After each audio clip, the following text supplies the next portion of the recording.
Hi, welcome to a God vlog. I'm glad to have you here. I've been gone away for about 3 months. I've been on sabbatical studying peace, and I just returned from my sabbatical with a huge stack of books from studying peace with a peace educator and reading and writing and reflecting on peace. And when I tell people that I'd studied peace on my sabbatical, I often get a strange look and am asked why or how one studies peace. And that's actually a good question, and one that makes me a little sad. In our culture, studying martial arts and war and all manner of types of fighting and shooting is basically understood. We get a lot of exposure to training for war and for violence, but studying peace, what's that? Well, the word peace from a Christian theological standpoint begins with the Hebrew word shalom, which literally means fullness and well-being. As a theological dictionary puts it, it's more than the lack of war, and it points to full societal and personal well-being coupled with righteousness. In that sense, peace is when all have enough, and all are treated justly and with respect. And studying peace, shalom, is then to consider in depth not just what peace is, but ways in which to bring about both personal and communal shalom. Another way to say it is that studying peace is considering and exploring alternatives to violence in our world, including the violence of war. It's about fighting.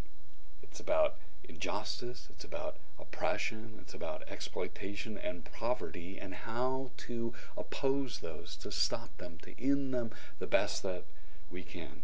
And peace is about changing the way we feel about those we are taught to hate as others or enemies, and to care about everyone, to care about one another. The Bible sets out the ultimate goal of peace in Isaiah 2, some of my all-time favorite verses. Isaiah 2 says, God shall judge between nations, and shall arbitrate for many peoples. They shall beat their swords into plowshares, and their spears into pruning hooks. Nation shall not lift up sword against nation, neither shall they learn war any more. They shall learn war no more. Peace is that for sure. Jesus commands us to love everyone, even our enemy, and puts this into action. That's what Jesus did, including stopping his disciples from violent fighting of those who came to arrest Jesus that last evening of his life here on earth. Jesus tells Peter to put up his sword, and then he heals the knife wound of the one who came to arrest him.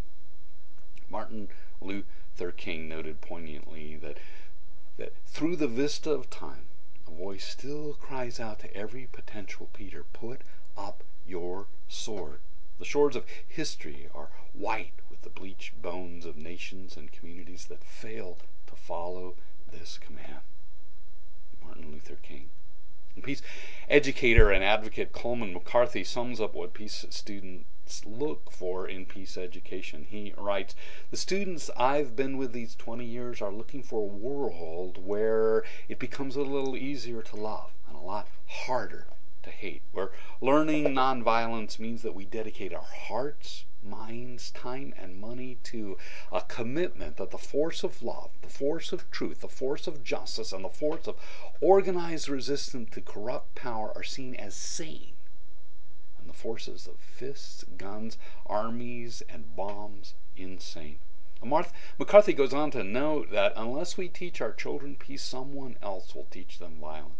And if you don't think that's a smart thing to say or think, no less a brainiac than Albert Einstein wrote, I would teach peace rather than war, love rather than hate. And Mahatma Gandhi, a peacemonger if there ever was one, agreed. He said, if we are to reach real peace in the world, then we have to begin with the children. And if they will grow up in their natural innocence, we won't have to struggle. We won't have to pass fruitless resolutions, but we shall go from loving to love and peace to peace.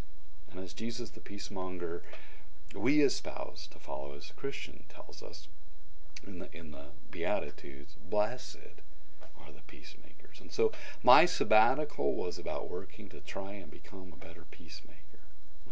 I gathered ideas with others from readings, from talkings, from my peace educator and mentor, for all this stuff for personal peace work, and most especially for work with the church, with youth, and ideas for educational ministries and drama, something that I love, an area of art that I like to think I'm a part of and do at least okay.